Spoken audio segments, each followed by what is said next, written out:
Tes 1, 2, 3. Ini tolong.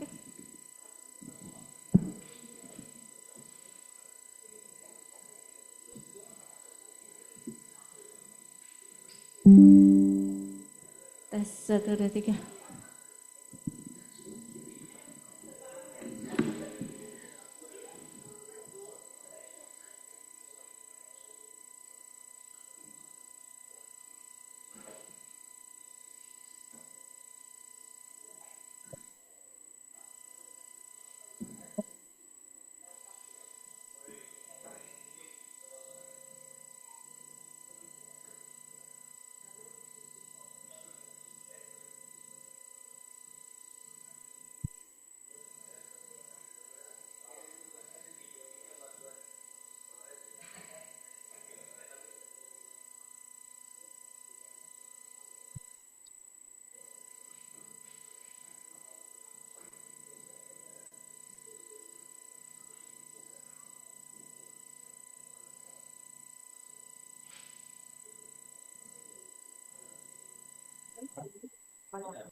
Siang Mas Mirzam,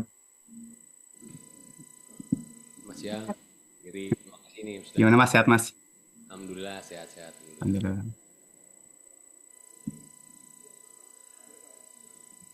Alhamdulillah.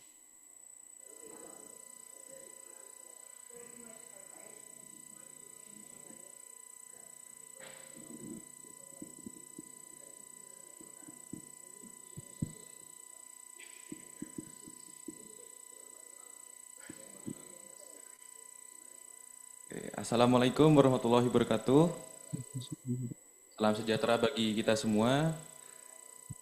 Sebelumnya, Mas Mirzam yang saya hormati dan seluruh partisipan dari Semat 22 November 2024. Pada kali ini, pada Semat kali ini kita kedatangan pemateri yang berasal dari Jepang, yaitu Mas Geri Agrolik. Mas Geri merupakan alumni Teknik Geologi angkatan 2010 yang telah menyelesaikan master dan PhD-nya di Tohoku University dan sekarang menjadi research fellow di Tohoku University. Beliau pada siang hari ini akan membawakan semat dengan judul Fluid Evolution of Magmatic Hydrothermal System, a Lesson Learned from Porphyry Copper Deposits. Untuk memulai semat pada siang hari ini, saya berikan waktu dan tempat kepada Mas Mirzam untuk memberikan sambutan. Kepada Mas Mirzam, silakan. Baik, terima kasih. Bismillahirrahmanirrahim. Assalamualaikum warahmatullahi wabarakatuh. Yang saya hormati Mas Giri Agroli sudah berkenan mengisi seminar Jumat siang ini. Kemudian teman-teman yang hadir secara langsung di ruang Hilmi sebenarnya banyak ini, Mas Giri mungkin tidak kelihatan, kemudian juga hadir secara Zoom. Jadi saya undang tidak hanya untuk mahasiswa yang mengambil mata kuliah Kapital Selekta, tapi juga semua supaya keilmuan itu tidak lagi berbatas daerah, tidak berbatas universitas. Nah, Mas Giri tadi sebutkan bahwa Mas Giri itu sekarang ada research fellow, tapi sebenarnya yang bersangkutan juga sekarang sudah menjadi dosen di Prodi Teknik Geologi ITB. Sedang ditugaskan di sana, nanti tinggal menunggu kembali, nanti tidak lama lagi akan kemudian bergabung ke kita untuk menjadi staf dosen baru di Teknik Geologi ITB.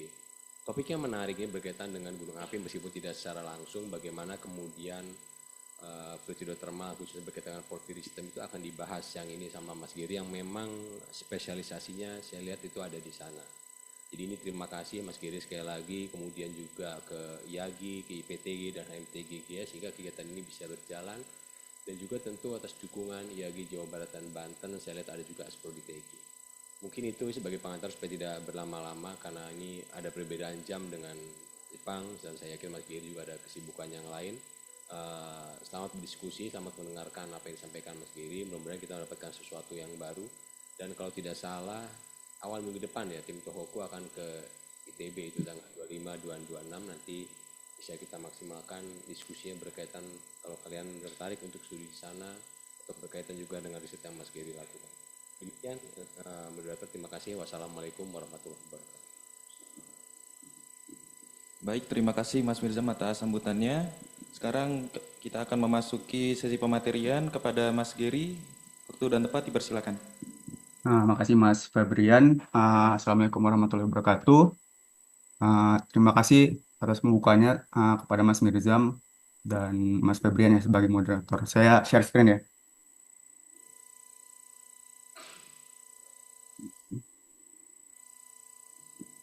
Ya mungkin intermezzo tadi udah terima kasih Mas Febrian dan Mas Mirzam udah memperkenalkan, tapi karena saya udah lama keluar kandang nih Mas, jadi udah lama tidak menjejakkan kaki di pergeologian Indonesia, ya mungkin inilah gambaran kemana sih setelah saya lulus gitu. Jadi sebenarnya saya, benar kata Mas Mirzam, saya melanjutkan S2 di Tohoku dari 2017, itu program Master PhD, sampai 2022 saya lulus PhD dengan fokus penelitian itu di fluid and flow control selama mineralisasi. Jadi gimana fluid dan sesar itu berpengaruh dalam mengontrol si mineralisasi.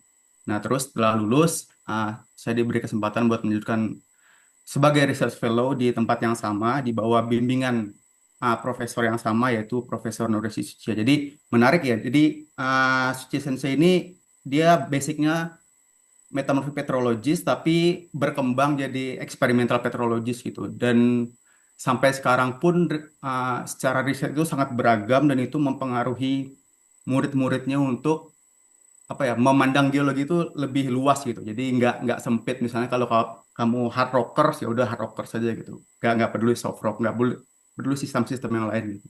Di beliau approach-nya lebih ke gimana ya, water rock interaction gitu. Jadi secara general itu water rock interaction.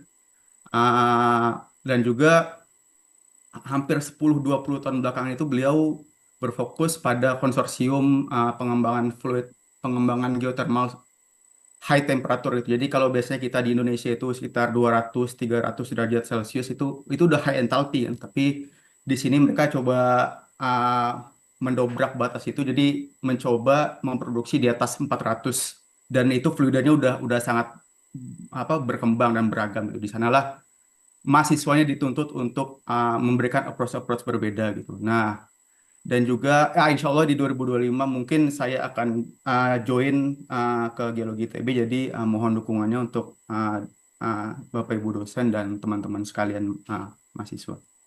Jadi karena faktor itu tadilah research landscape saya agak beragam gitu selama lebih kurang 7 tahun ini. Jadi kalau boleh saya mana ini pointers. Nah, jadi mostly studi saya untuk master dan PhD itu ada di Mongolia. Jadi kita mendapatkan sampel banyak dari Mongolia, dari porphyry deposit di sana, dan juga di Jepang. Namun tidak terlepas dari sana, di Mongolia sendiri kami juga banyak melakukan berbagai research.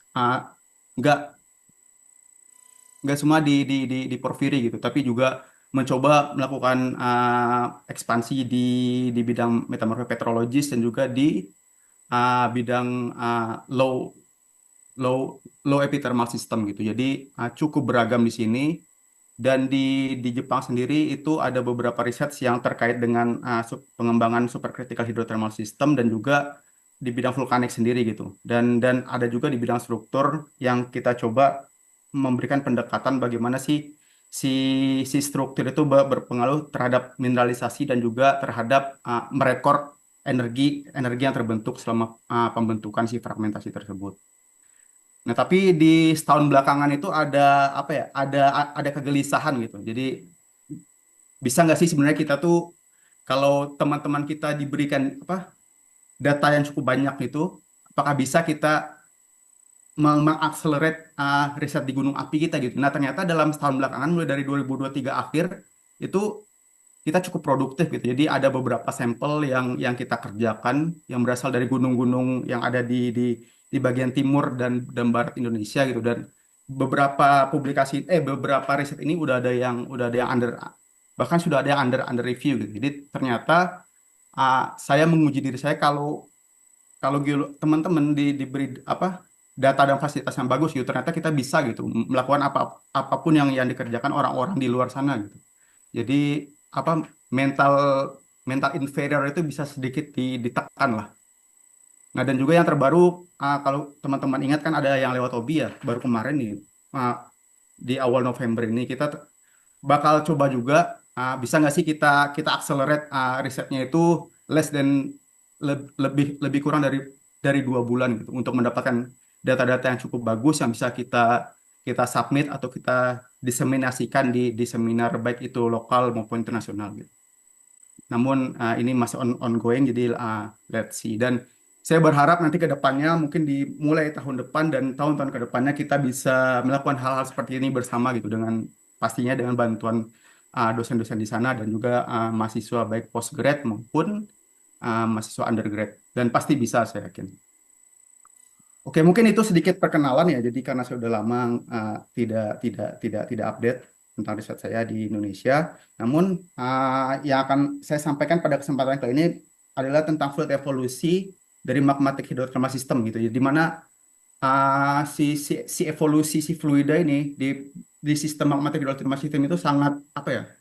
Sangat record gitu. Jadi dia bisa memperlihatkan gimana sih si evolusi dari fluida yang sangat tinggi atau dari mulai emplacement rocks sampai si fluida itu berevolusi dengan penurunan berbagai parameter, bisa pressure, temperatur ataupun komposisinya gitu.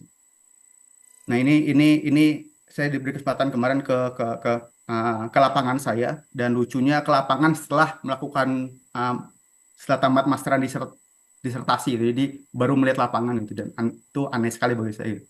Tidak tipikal kan untuk di geologi Indonesia. Nah, outline kali ini kira-kira saya akan membahas tentang introduksi, dan di part 2 kita akan mulai melihat gimana sih si porfir ini nge-record fluid evolusi di magmatic hydrothermal system melalui studi vein sistemnya. Dan juga ternyata di sistem magmatic hydrothermal system itu sendiri sangat common ditemukan adanya fluida yang bertekanan tinggi gitu, dan menyebabkan adanya tekstur-tekstur yang terbentuk seperti brecciasi dan stockwork systems. Jadi kenapa sih harus belajar kenapa sih magmatic hydrothermal system gitu? Atau kenapa kita studi yang berkaitan dengan volcanic arc gitu. Jadi sebenarnya kalau dilihat dari gambar sebelah kiri gitu, si bumi kita itu penuh dengan fluida gitu. Jadi kita punya surface water cycle, kita juga punya deep water cycle kan. Nah, si deep water cycle ini itu sangat mengontrol bagaimana proses-proses yang terjadi di dalam bumi itu. Jadi, nah si proses ini itu biasanya dibagi dua. Ada yang in-gassing, di mana si fluid mulai infiltrasi ke dalam kerak atau sampai mantel, bahkan sampai deep mantel. Dan juga ada juga yang dia outgassing gitu. Jadi kalau kita lihat di gambar di kanan ini, ada beberapa jalur-jalur di mana si fluida itu bisa keluar atau lepas gitu, baik ke crust, ke shallower crust maupun ke atmosfer gitu. Jadi, dan itu sangat terbatas, cuma ada di intravolcanism, ada di four arc system, dan ada di arc volcano gitu. Dan ini sistem ini semuanya kita punya kan di Indonesia, mulai dari subduksi di selatan Sunda, di Halmahera itu banyak banget gitu. Jadi kita cukup beruntung mempunyai sistem ini, tapi apakah sistem ini sudah dipelajari dengan utuh gitu? Nah, itu mungkin masih jadi PR.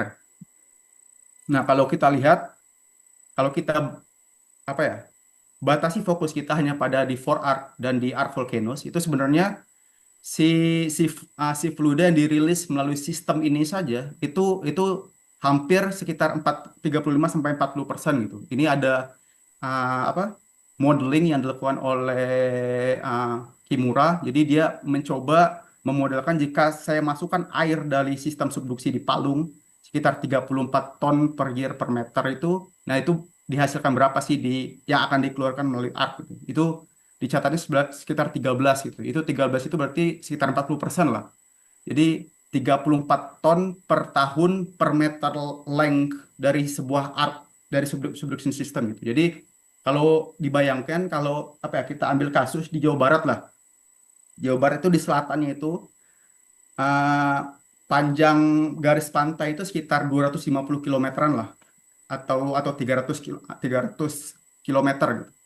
Berarti 300 ribu meter dikali 34 ini itu sekitar 10 juta ton per tahun gitu. Nah, itu yang dirilis ke sini itu tuh sekitar 4 juta ton. Itu fluida yang teramat banyak gitu yang dirilis ke atmosfer.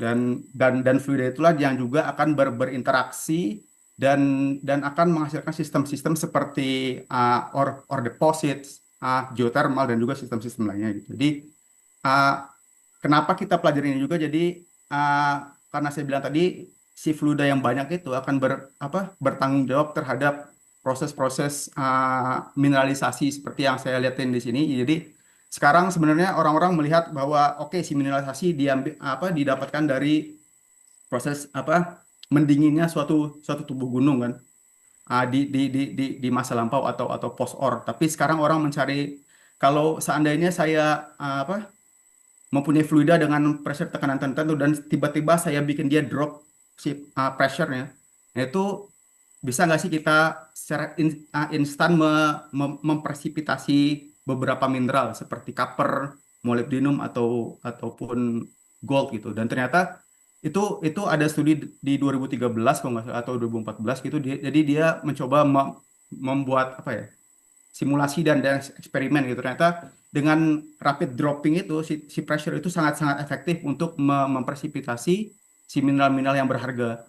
Dan juga ada beberapa kasus di Iceland kalau nggak salah, dia mencoba ngedrill deep borehole, dan di outgassingnya, di wellheadnya itu dia cuma mendapatkan sekitar 0,1 ppb dari emas gitu. Tapi pas di bottom wellnya ada sekitar peningkatan sekitar 10 kali gitu. Jadi pas dia ngebor pasti ada penurunan pressure dan temperatur secara tiba-tiba kan. Nah, itu ternyata sangat berpengaruh untuk mengefisiensi presipitasi dari sebuah mineral gitu. Dan juga sekarang orang-orang mulai melirik, bisa nggak sih yang recent volcano gitu kayak yang kita punyai di sistem Sumatera dan Jawa itu menghasilkan beberapa mineral ekonomis seperti copper ataupun molybdenite gitu. Ternyata ada beberapa report dari aktif geothermal system seperti di Ladderero, di Montserrat, di New Zealand itu. Mereka tuh mendapatkan konsentrasi copper yang ini sangat tinggi gitu. Ini dalam ppm. Jadi sekitar 5.000 ppm itu hampir 0,5 weight persen copper gitu. Sementara kita tahu untuk uh, potensial ekonomi copper yang bisa diekstrak itu sekitar 0,6 ke atas kan, jadi 0,6 sampai 1% itu udah sangat ekonomis untuk diekstrak gitu. Dan ternyata di sistem aktif pun kita memiliki uh, konsentrasi yang lumayan tinggi.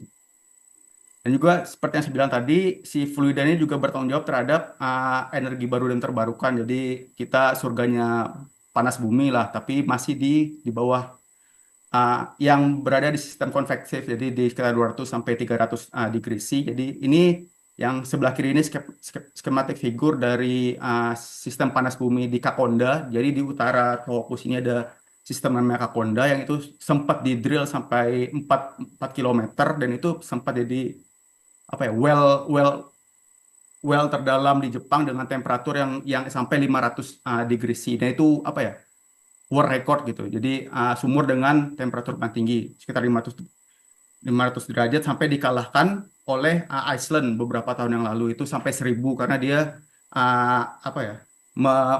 menembus molten magma.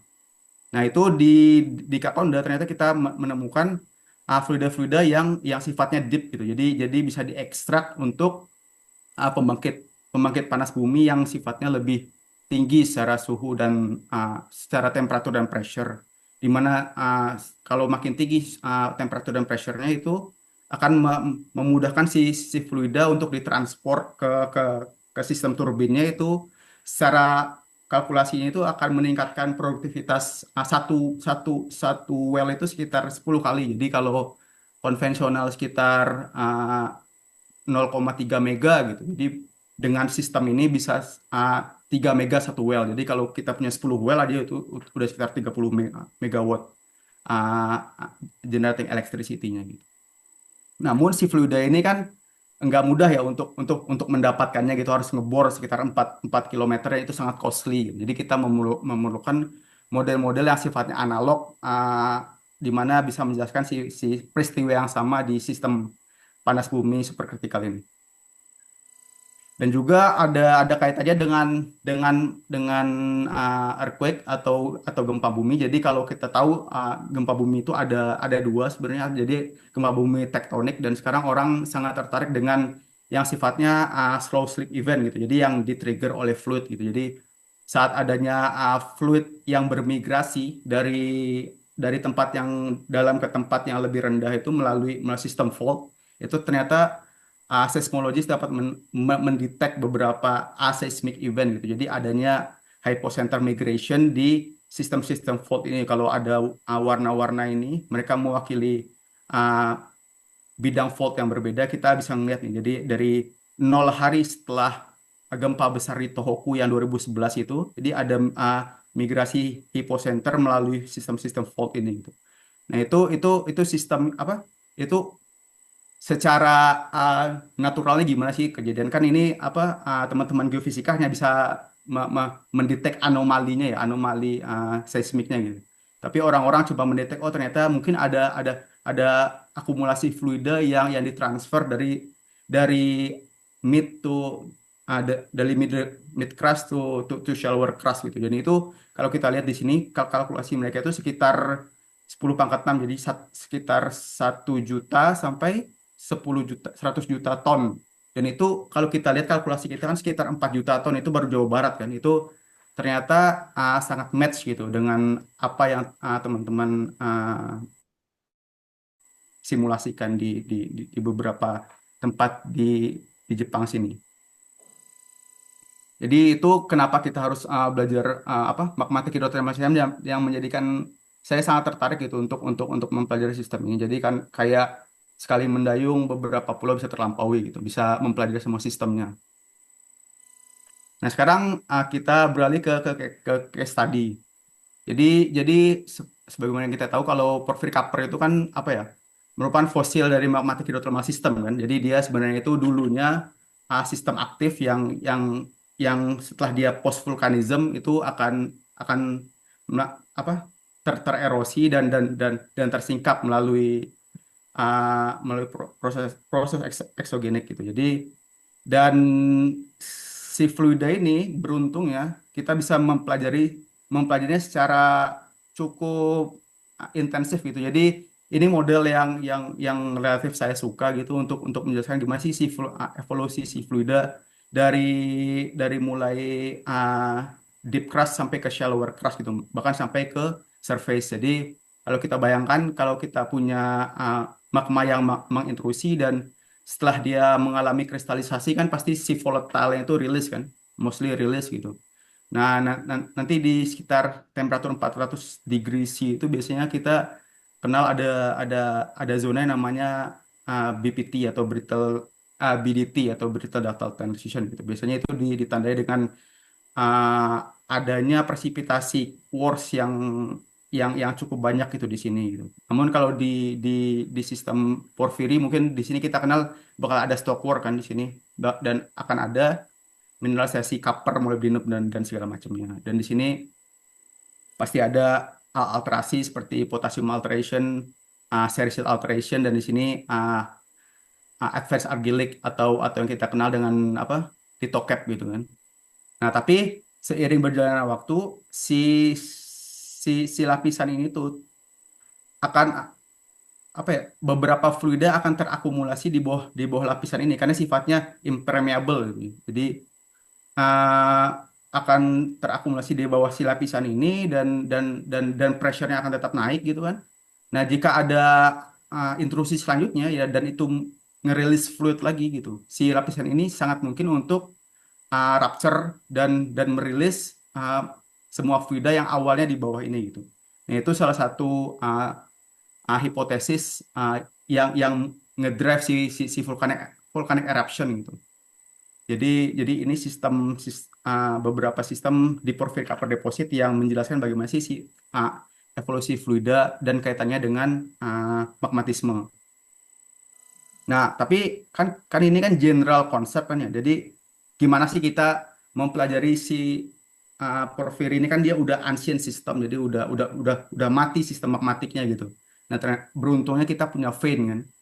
Jadi di sistem porphyry seperti yang kita kenal, si vein itu sangat sangat sistematik lah. Dia akan berevolusi dari A sampai D gitu. Jadi ini penamaan yang diberikan oleh uh, Richard Silitoe, Gustafsson melalui riset puluhan tahun di sistem porphyry system di berbagai belahan dunia. Jadi akan ada vein dari A sampai D, di mana A itu cenderung uh, high high pressure, high temperature, dan akan berevolusi ke vein D yang sifatnya lebih lebih low pressure, low temperature. Tapi problemnya seberapa rendah gitu PT conditionnya ini gitu.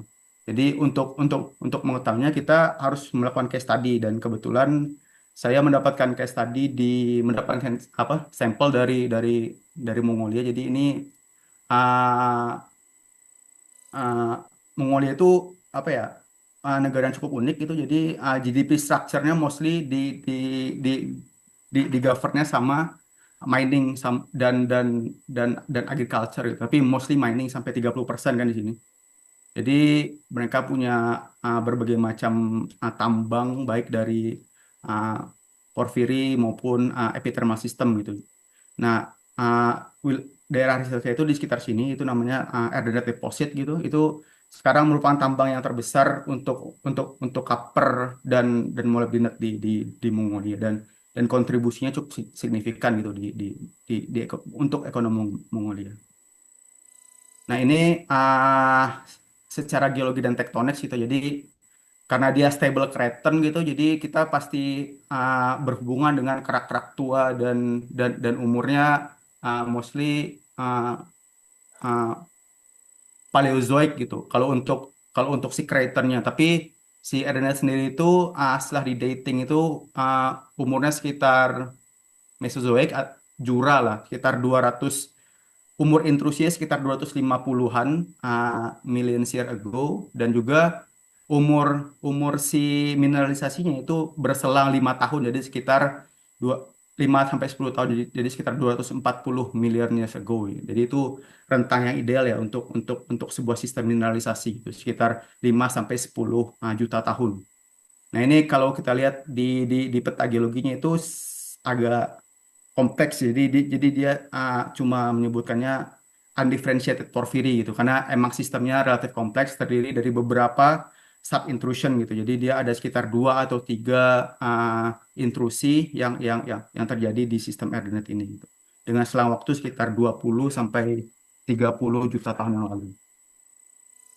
Nah, jadi sampel yang kita dapat itu berupa core gitu. Jadi kita ini sampel, ini gambar yang saya ambil waktu berkesempatan ke Mongolia kemarin gitu. Tapi sayangnya sampel yang saya dapatkan itu cuma satu core gitu, karena udah sampel yang lama. Jadi kita cuma studi untuk satu core yang diambil dari open pit mine-nya. Nah, dari core yang saya dapat itu sekitar 700 meter core yang dibagi menjadi sekitar 80 sampel, jadi dicop-cop gitu, jadi sekitar 80 sampel gitu. Kita bisa merecognize sekitar 4 vein system gitu. Jadi dari yang awal sampai yang late itu saya bagi jadi ini quartz molybdenite, quartz pyrite, dan barren quartz vein. Ditambah ada pyrite pyrite chalcopyrite vein dengan ini seri set hollow gitu. Jadi ada muscovite-nya di sini. Nah, itu kenapa bisa saya bilang dari early sampai late, karena beruntung ya di salah satu sampel itu ada ada cross cuttingnya gitu. Jadi kan kalau relative age itu bisa dilihat dari cross cutting gitu. Jadi secara simpel bisa dikatakan quartz, let's say ini quartz A duluan, yaitu quartz molybdenite, di, di, di, di, dilanjutkan oleh quartz pyrite vein, bahan quartz vein dan di vein. Namun dengan hubungannya dengan vein D ini agak sedikit tidak jelas gitu. Jadi sayangnya saya tidak menemukan hubungan kontaknya. Tapi dari beberapa literatur yang sudah common dan yang sudah saya sampaikan tadi itu biasanya vein D ini tuh late late process dan relatively uh, pressure dan temperaturnya cukup rendah gitu. Nah, untuk host rock sendiri itu simple sebenarnya cuma granodiorite gitu. Jadi ini cuma granodiorite. Yang gray ini dia mostly udah teralter jadi sericite. Jadi uh, tekstur tekstur granodiorite-nya udah nggak tidak terlalu terlihat gitu. Nah, dari sampel-sampel ini saya melakukan beberapa approach. Jadi ada mostly microanalytical. Jadi untuk mengetahui tekstur atau morfologi vein itu uh, biasanya kita menggunakan SEM cathodoluminescence gitu. Jadi ini tools yang sangat powerful lah untuk melihat tekstur dari vein atau mineral yang mempunyai luminescence yang cukup tinggi gitu. Jadi si mineral ini kadang-kadang di dalam kristal latisnya itu pas dia terendapkan gitu atau terbentuk itu nggak tidak sempurna. Jadi si ketidaksempurnaan itu biasanya diisi oleh mineral-mineral seperti elemen sorry titanium ataupun aluminium gitu. Nah biasanya kalau di sistem hydrothermal system itu intensitas si Cl ini itu bergantung pada mineral seperti titanium ataupun aluminium gitu. Misalnya di gambar A ini, di gambar ini yang bright quartz ini itu high titanium dan low ini apa low titanium content gitu. Nah, sementara yang ini kita bisa lihat yang core-nya itu terdiri dari bright quartz dan kalau kita lihat di sini itu si bright quartz-nya itu mengalami tekstur disolusi kan. Nah, tekstur disolusi ini disebabkan dan tekstur disolusi ini di ditimpal oleh si overgrowth dari quartz yang gray ini. Jadi kemungkinan ada dua proses yang membentuk uh, si si vein ini gitu. Jadi ada suatu peristiwa di mana quartz ini dipresipitasi dulu lalu terdissolve karena ada suatu fluida yang mungkin secara komposisi dan suhu dan tekanan itu agak berbeda gitu. Nah, tapi untuk mengetahui lebih detailnya itu apa sih bedanya berapa derajat gitu si overgrowth quartz ini bisa nge-dissolve si bright luminescent quartz. Nah, itu biasanya kita melakukan lagi anak mikroanalitik yang namanya electron microprobe. Jadi si electron microprobe ini adalah metode yang cukup common gitu untuk mengetahui komposisi dari sebuah mineral gitu. Jadi elektron diakselerasi dengan tegangan dan arus tertentu dan akan menembak si sampelnya gitu. Dan elektron yang berhamburan itu nanti akan didetek oleh 5 detektor ini, wavelength dispersive detektor, dan akan dibandingkan oleh si standar yang kita ukur sebelumnya gitu. Nah, dari komposisi si mineral ini, saya melakukan analisis karena si host rock itu secara assemblage atau mineral assemblage itu cukup simple dan yang masih merepresentasikan sistem magmatiknya itu cuma biotit sama quartz gitu. Jadi di sini saya melakukan analisis titanium in biotite. Jadi si titanium in biotite itu bisa merecord temperatur pembentukan si biotite. Jadi ada kalibrasinya lah. Dan juga ada titanium in quartz. Jadi si titanium in quartz ini sangat powerful ya, karena quartz kan sangat abundance di semua sistem, tapi temperaturnya kita kadang-kadang tidak tahu gitu. Jadi dengan menggunakan sistem ini kita dengan menggunakan termometri ini kita bisa tahu gitu temperatur si quartz. Tapi sayangnya kalibrasinya itu relatif untuk temperatur dari intermediate sampai tinggi. Jadi kita harus mendetek si titanium itu dengan kadar yang sangat rendah. Jadi sekitar 1 ppm lah untuk merepresentasikan temperatur sekitar 600 gitu. Jadi Nah, problemnya si PMA ini untuk detection limitnya, uh, kalau pakai cara biasa itu nggak mungkin untuk mendapatkan titanium konsentrasi yang sangat rendah itu. Jadi kita melakukan teknik yang namanya long long counting itu. Jadi apa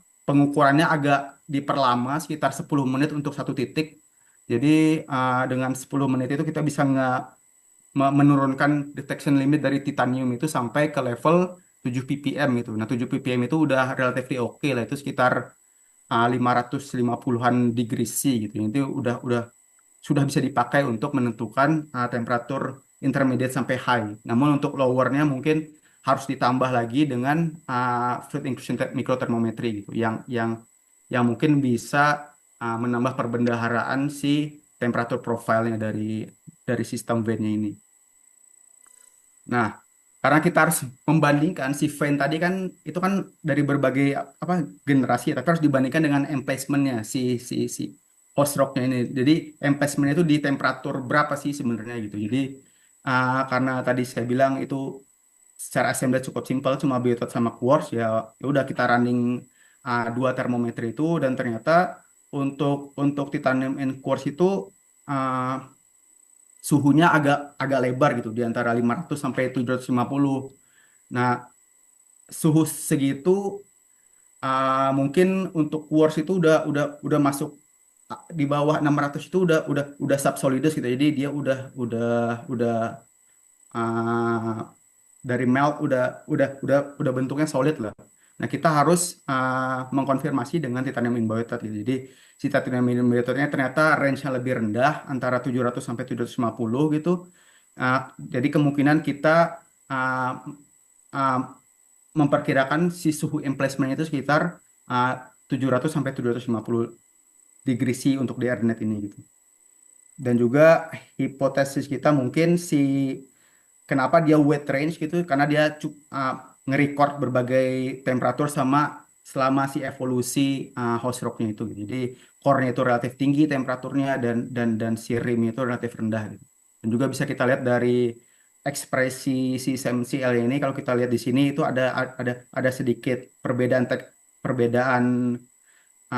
cathodoluminescence intensity kan. Jadi kemungkinan itu emang merepresentasikan sistem quartz yang berbeda.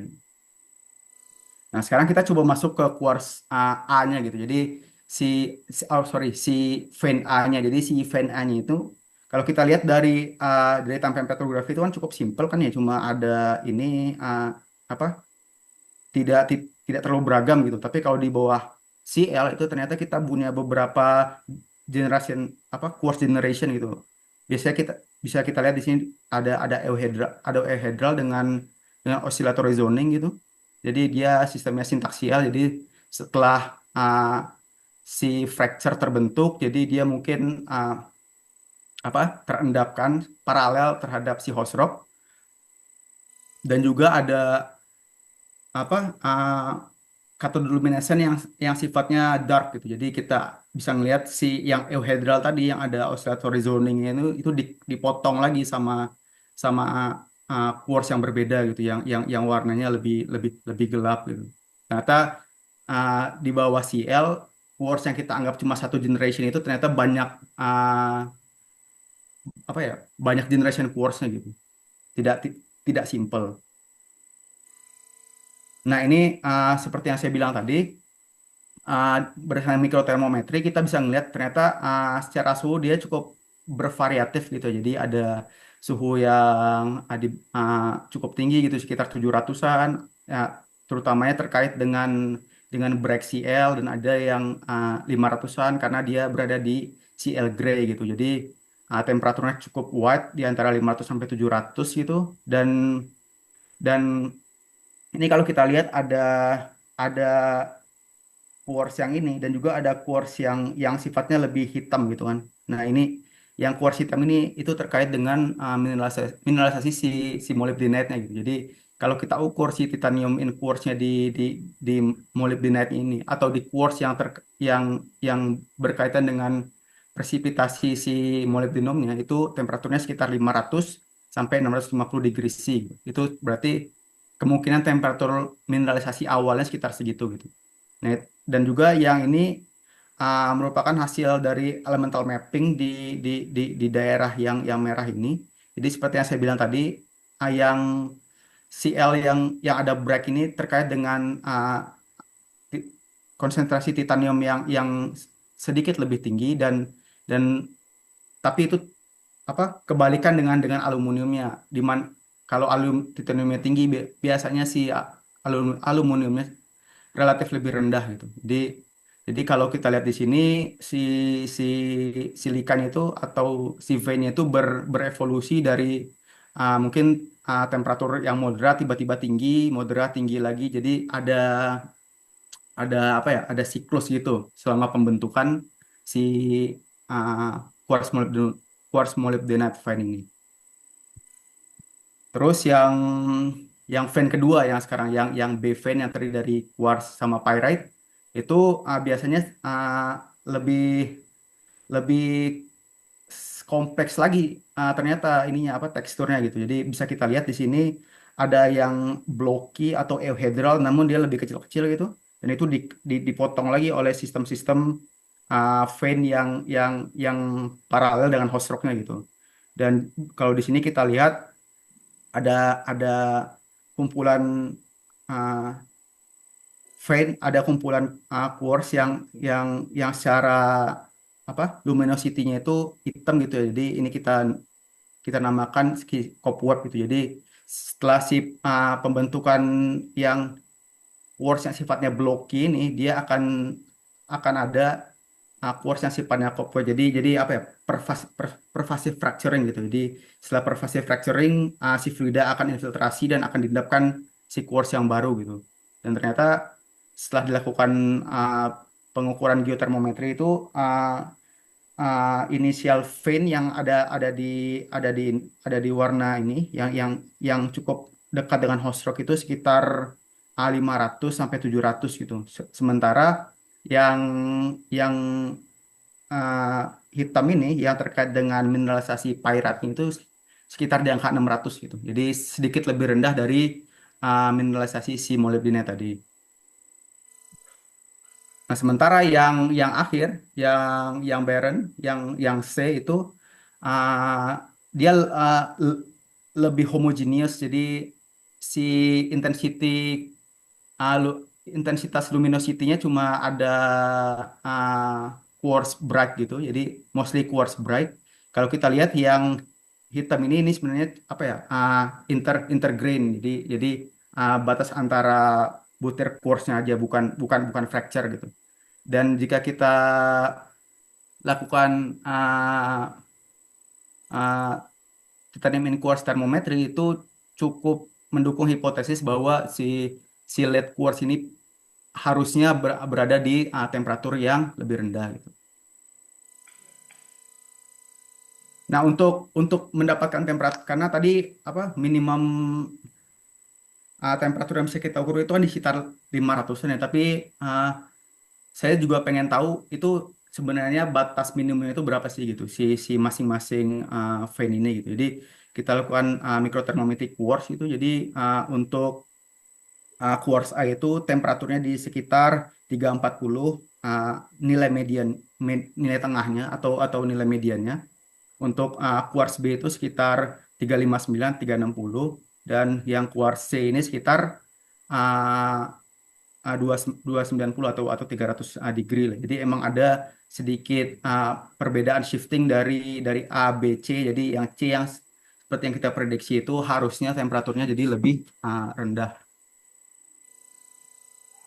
Nah, tadi kan kita udah tahu ya gimana distribusi si temperaturnya. Jadi dari vein A, vein B, vein C, di mana sorry ini host rocknya, ini vein A, vein B, vein C. Kita udah tahu nih distribusi si temperaturnya. Tapi kelemahan dari termometer ini kita nggak bisa tahu si temperatur pressure-nya. Jadi untuk mengetahui pressure saya melakukan isocore modeling itu. Jadi dari data uh, dari data mikrotermometri itu kita coba memperkirakan kira-kira tekanan terbentuknya itu berapa sih gitu. Jadi untuk Di sini kalau kita plot uh, temperatur yang kita dapatkan dari titanium in-course thermometry digabung dengan isocore ini, pressure untuk quartz vein A itu sekitar 1,6 sampai 3 kilobar atau 160 megapascal sampai 300 megapascal. Yang kedua itu sekitar 1,1 sampai sampai 2,5 kilobar, dan yang vein C itu sesuai prediksi harusnya terbentuk di pressure yang lebih rendah itu, Pak, di sekitar 1 kilobar. Nah, jadi secara secara evolusi simpelnya bisa kita lihat dari quartz A, dia dia akan mengalami drop pressure untuk membentuk quartz B, dan temperaturnya akan akan mengikuti pola isokornya. Jadi adanya penurunan pressure dan temperatur dari A, B ke C. Namun ya, ini saya perkirakan decompression, tapi nanti akan kita bahas apakah benar ini apa terjadi dekompresi di sini.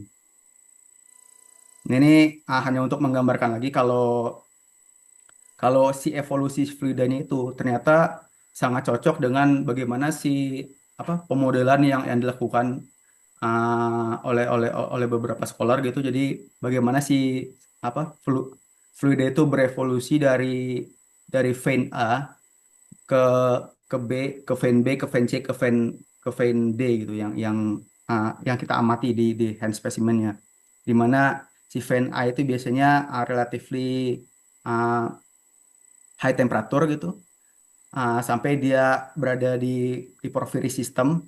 Namun nanti dia akan mengalami drop temperatur sebelum masuk ke sistem epithermal yang lebih rendah dari sekitar 300 degree C gitu. Jadi ternyata si fan-fan yang kita punya ini itu si evolusinya itu sangat tipikal dengan fan-fan yang ditemukan atau berdasarkan modeling-modeling yang dilakukan oleh beberapa scholar itu. Nah, kemungkinan si sistem fan ini merepresentasikan gimana sih si perilaku fluida jika kita melakukan pengeboran di sistem panas bumi aktif gitu. Jadi kalau kita lihat di sini kita punya berbagai range temperatur. Ini kalau nggak salah di sistem Kakonda ya. Jadi kemungkinan di sistem Kakonda ini dia kan temperaturnya di sekitar mereka memperkirakan di sekitar 600 degree, 500 sampai 600 degree C, di mana si sistem sealingnya ini, si reservoirnya di 500-600, dan si sealingnya itu di sekitar 400 degree C gitu. Jadi kalau kita lihat di sistem kita, mungkin sealingnya itu di lead pyrite ini, dan si reservoirnya ini mungkin kemungkinan di uh, quartz A sampai quartz B tadi yang kita punya gitu. Jadi temperaturnya itu relatif mendukung untuk sistem sistem panas bumi superkritikal gitu. Tinggal bagaimana kita jika ingin tahu lebih dalam bagaimana sih si kandungan fluida yang si kandungan elemen atau mobilitas elemen yang terdapat di vein ini, kita bisa melakukan studi lebih lanjut gitu untuk sebagai analog untuk sistem panas bumi ini.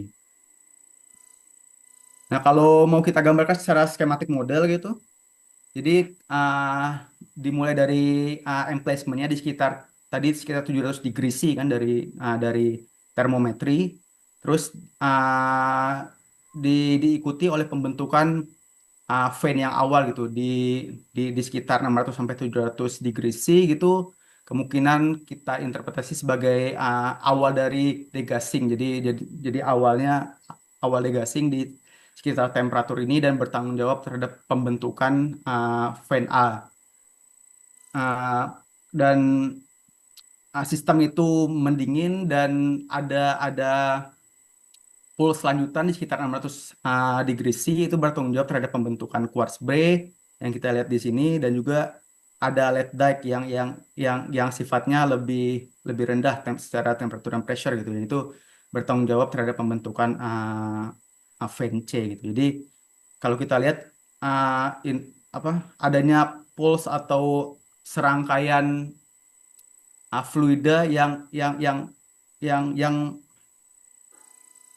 yang digasing ke permukaan itu sangat mirip dengan tipikal migrasi hypocenter yang tadi saya sebutkan di introduction gitu. Jadi adanya si hypocenter seiring dengan berjalannya waktu dari berbagai fault plane yang diamati secara pengamatan seismologis gitu. Jadi kalau kita lihat di hari pertama itu mungkin awalnya masih membentuk sistem A dan juga dia terus berevolusi membentuk sistem vein B dan juga terus berevolusi. Namun ini mungkin sistem ini relatif lebih cepat, tidak bisa mempresipitasi quartz dengan jumlah yang sama yang kita amati di sistem porfiri gitu. Namun uh, patternnya itu cukup cukup mirip lah dengan apa yang kita jumpai di swarm seismicity yang diamati belakangan ini.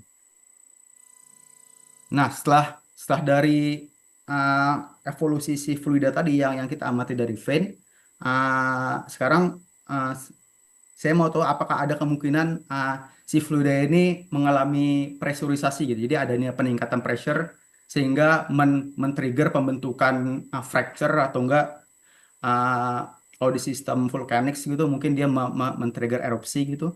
Nah, di sini salah satu manifestasi yang paling bagusnya itu kita mempelajari sistem breksianya di porphyry copper ini gitu. Jadi ini model yang sangat apa ya bagus untuk menjelaskan fenomena di mana adanya peningkatan fluid pressure yang menyebabkan si fault itu menjadi tidak stabil dan juga menyebabkan rupture, dan setelah rupture terbentuk itu permeabilitas akan naik kan. Nah, saat permeabilitas naik si fluida akan menginfiltrasi dan akan mempresipitasi quartz beberapa vein yang kita temukan di sistem porphyry copper deposit itu.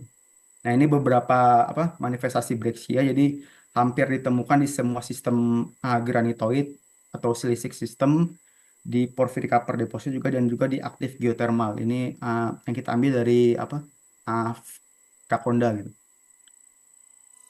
Jadi untuk mempelajari itu kita cukup beruntung bisa menemukan tiga breccia yang berbeda dari tiga lapisan atau tiga depth yang berbeda gitu. Jadi ada breccia yang sifatnya monomik, ada breccia yang sifatnya polimik gitu. Namun untuk breccia yang dari intermediate sampai shallow itu tidak kita lakukan analisis lebih lanjut karena secara assemblage itu merepresentasikan sistem yang udah shallow. Jadi karena secara assemblage dia terdiri dari calcite, anhydrite dan quartz yang temperaturnya sangat rendah gitu, karena di sini mostly temperaturnya nggak bisa didetek oleh titanium in quartz. Jadi yang kita lakukan analisis lebih lanjut itu di deep breccia-nya gitu. Jadi di deep breccia-nya kalau kita lihat di sini itu terdiri dari polimik, jadi ada si host granodioritnya sendiri dan juga ada si quartz-nya yang matrixnya itu terdiri dari biotit dan anhydrite gitu. Jadi si biotit ini merekatkan granodiorit dan quartz gitu. Jadi karena kita punya biotit dan kita punya biotit di matrix dan kita punya biotit di host rock. Nah, saya penasaran itu temperaturnya berbeda jauh kah ataukah dia sama gitu. Nah, sekali lagi saya mengaplikasikan titanium in biotite temperatur gitu. Ternyata kalau kita lihat antara temperatur si phenocryst atau magmanya uh, dengan matriksnya itu tidak jauh berbeda gitu. Jadi kalau dilihat di histogram ini si phenocryst-nya sekitar 750 degree C sesuai dengan pengukuran sebelumnya, dan si matriksnya itu sekitar 700 gitu. Itu berarti cukup dekat kan? Cukup dekat, dan juga Jadi sebenarnya si deep breccia itu dia memotong vein D gitu. Dimana kita tahu si vein D itu proses terakhir kan. Jadi si breccia ini terbentuk terakhir setelah pengendapan vein A, B, C, dan D. Nah, ternyata setelah dari titanium in biotite itu temperaturnya masih cukup tinggi gitu, di sekitar 700. Sementara di vein C kita nge-record temperatur yang udah di bawah 500 kan. Nah, itu cukup aneh. Jadi apakah ada fluida lain yang rilis ke sistem ini gitu? Apakah ada intrusi lagi gitu di sistem granodioritnya Erdenet ini gitu? Dan juga jika kita lihat di pressure-nya itu pressure-nya tidak turun, malah malah ada peningkatan pressure gitu. Jadi ini venokrisnya di sekitar dua dua setengah gitu, dan dua setengah kilobar, tapi si matriksnya ini malah sekitar 3 gitu. Jadi ada peningkatan sekitar 50 megapascal gitu. Dan 50 megapascal ini sangat lumayan besar untuk mereaktivasi suatu sesar atau suatu fault system gitu. Nah, ini cukup menarik. Berarti ada sistem lain yang menginjeksikan si fluida ke Erdenet ini gitu. Nah, untuk lebih meyakinkan lagi, kita coba mengestimasi si kelasnya, karena kita punya kelas yang terdiri dari quartz kan. Nah, ternyata si kelas quartz ini memiliki temperatur yang hampir mirip dengan si vein sistemnya itu di Erdenet. Jadi kita punya tadi A, B, C kan, itu hampir mirip, bahkan mendekati si quartz molybdenate sama quartz veinnya gitu, quartz pyrite veinnya gitu, di temperatur 650 degree C, dan secara tekstur itu juga mirip. Jadi ini kita punya yang kanan ini uh, veinnya, dan yang ini break matrix kelasnya gitu. Jadi kita punya cathodoluminescent tekstur yang cukup mirip gitu. Nah, kemungkinan si V-nya ini menghambat uh, menghambat inde- menghambat si fluida yang akan rilis ke permukaan gitu. Jadi sebagaimana proses yang tadi saya bilang gitu, kalau di 400 derajat kan ada brittle to ductile transition, dan si fluida terakumulasi di bawahnya gitu. Jadi kalau ada fluida tambahan yang datang dari bawah permukaan, kemungkinan akan merapture si uh, si sealing layer-nya ini gitu. Namun dari sana juga, karena temperatur kita cukup dekat dengan temperatur magmatismnya, mungkin kita punya dua opsi nih, apakah itu benar hidrotermal atau itu magmatic system gitu. Nah, untuk tahu apa sih brecciation agennya gitu yang membreak si quartz ke si vein systemnya ini sampai dia menjadi kelas di brexia. Nah, saya melakukan analisis stress element dan particle size distribution di di sistem brexianya gitu. Jadi untuk anhydride-nya ini kita bisa lihat uh, secara tren tanah elemen tanah jarangnya itu RE low heavy RE-nya itu depleted gitu, sementara si si RE yang ringannya itu relatif flat gitu. Jadi dia relatif flat dan sedikit terdeplesi di RE yang beratnya. Dan itu sangat berbeda dengan sistem magmatik, di mana kalau magmatik si like RE-nya itu relatively flat, tapi ada penurunan ada gradien yang cukup besar di heavy RE-nya gitu. Jadi kalau kita bandingkan si sistem kita, kemungkinan yang menjadi agennya itu hidrotermal, bukan magmatik gitu. Tapi untuk lebih meyakinkan lagi, karena kita sistemnya breaksi yang terdiri dari kelas dan matrix, si kelasnya itu kita bisa lakukan analisis secara partikel gitu. Jadi kita melakukan particle size distribution analysis. Jadi si partikel ini ternyata memenuhi sistem fraktal distribution gitu. Jadi secara distribusi dia mempunyai kumulatif yang tinggi untuk diameter yang kecil gitu, dan relatif relatif kumulatif frekuensinya rendah untuk diameter yang kecil gitu, dan untuk fraktal dimensinya sendiri itu relatif kecil, di sekitar 1,5, bahkan ada yang 0,5 gitu. Untuk di sistem particle size distribution sendiri itu nilai segini itu relatif rendah. Jadi ada ada ada ada sebuah persamaan empiris yang menjelaskan kalau apa hmm, uh, particle size distribution dengan fraktal dimensi yang rendah di bawah A2 itu uh, melibatkan energi yang rendah biasanya di govern oleh fluida. Sementara yang di atas 2 atau mendekati 3 itu biasanya berkaitan dengan sistem-sistem tektonik. Jadi pengurangan partikelnya itu digovern oleh tectonics atau fault gitu. Nah, itu ternyata apa yang kita dapatkan di unhidred ini dengan particle size distribution-nya cukup cukup mendukung satu sama lain gitu. Jadi kita bisa dengan relatif pede mengatakan oh ternyata yang menggovern walaupun temperaturnya tinggi itu bukan magmatik tapi itu tetap hidrothermal system yang memang memiliki temperatur yang tinggi untuk menjadi agen breksiasinya gitu.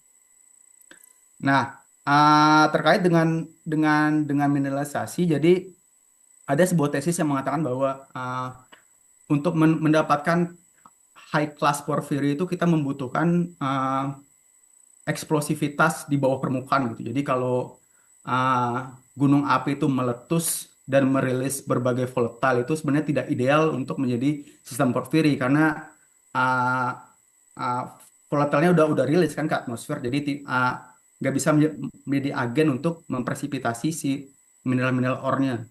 Nah, ada tesis yang mengatakan sebenarnya porphyry itu deep deep explosion system gitu. Jadi uh, letusan yang berada di bawah kristal tapi tidak sampai ke permukaan gitu.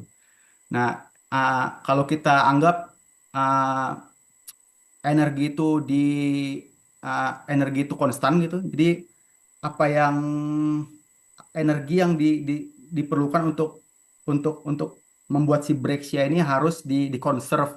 Jadi melalui salah satu yang paling gampang itu si aliran fluida gitu. Jadi aliran fluida itu sebagai bentuk konservasi dari energi untuk mengcreate si Brexia itu gitu. Jadi di sini saya coba dari analisis simpel dari partikel diameter yang udah kita ukur tadi itu ada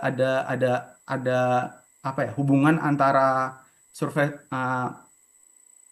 superficial velocity atau apa laju si fluida yang membentuk si Brexia sebagai fungsi dari si diameter itu. Jadi ada kecepatan sebagai fungsi dari diameter. Jadi cukup simpel yang ini biasanya dipakai di sistem-sistem apa ya particle science kayak seperti metalurgi gitu. Jadi kalau mereka melakukan flotation eksperimen atau flotation proses, mereka perlu tahu parameter-parameter seperti ini. Jadi kita coba ambil ilmu dari metalurgi, bisa nggak sih kita coba terapkan di sistem Brexia kita gitu. Nah ternyata untuk sistem Brexia kita dengan mengaplikasikan si persamaan ini, itu si kecepatan yang kita dapatkan itu sekitar 0,06 sampai 1,5 lah meter per second gitu. Nah, untuk menguji validitas, kita coba bandingkan dengan berbagai studi yang dilakukan juga dengan memakai persamaan serupa dengan sistem yang terkait dengan apa natural product Brexciation gitu. Jadi ada berbagai riset dari yang paling famous itu dari Stephen Cox gitu. Dia menguji di sistem porphyry juga, tapi itu di Papua Nugini sana, yaitu secara kecepatan fluida ternyata relatif mirip itu dengan apa yang kita punya. Dan juga ada beberapa riset yang dilakukan di ascending fluid di vein. Jadi vein di sistem kalau yang ini di sistem metamorfik. Jadi pressure dan temperaturnya sedikit lebih tinggi, namun bisa diestimasi berapa sih fluida yang ascending fluida itu yang membentuk nukleasi dari si kuarsa. Ternyata relatif lebih rendah karena dia wajar karena dia terbentuk sistemnya metamorfik lebih dalam dengan pressure dan temperatur yang lebih tinggi kan. Nah, namun ada studi dari Oliver ini gradient overpressure. Jadi dia berani memastikan bahwa si sistem ini overpressure dan menyebabkan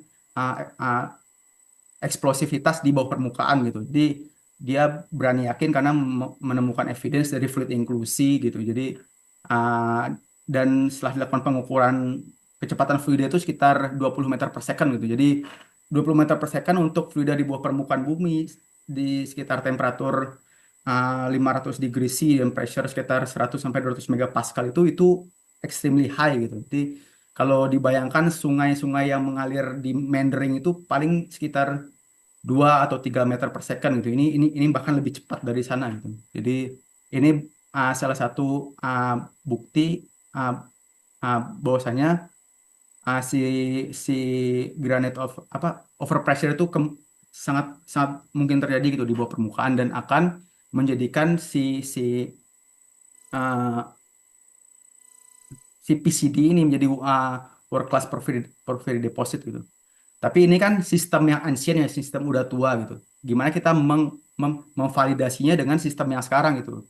Ya paling gampang dengan sistem di gunung api. Jadi ini gambar sebelah kanan saya ambil dari studi yang kita lakukan baru saja di ruang volcano yang ada di Halmahera Arc. Jadi kalau kita lihat kita ambil yang accent rate-nya aja itu sekitar untuk per efusif dan eksplosif itu di sekitar thresholdnya di 0,01 kan sampai 1 gitu. Atau kita anggap aja 1 lah gitu, 1 meter per second gitu. Nah, dan agak menariknya itu kalau kita lihat data kita yang kita estimasi di porphyry copper deposit itu hampir berada di eksplosi di zona eksplosif gitu, terutama di sistem silisik. Jadi ini ternyata menarik gitu. Jadi bahkan untuk sistem sekarang, sistem yang recent, volcanic system itu bisa apa ya, memberi gambaran bahwa ternyata di bawah permukaan si magma atau fluida yang berevolusi itu juga dapat mengalami overpressure dan juga dapat men-trigger pembentukan fracture yang cukup intensif atau breksia-breksia yang terbentuk di sistem porphyry copper deposit ini. Nah, apa sih implikasinya dengan menggabungkan part 1 di mana kita tahu apa evolusi si vein sistemnya dengan si breksia yang terbentuk di stage selanjutnya itu. Jadi kalau kita lihat di si fluidnya berevolusi dari early dike ke late dike gitu yang menyebabkan uh, alterasi mulai dari potasik, fluidik ke argilik itu. Jadi kan fluid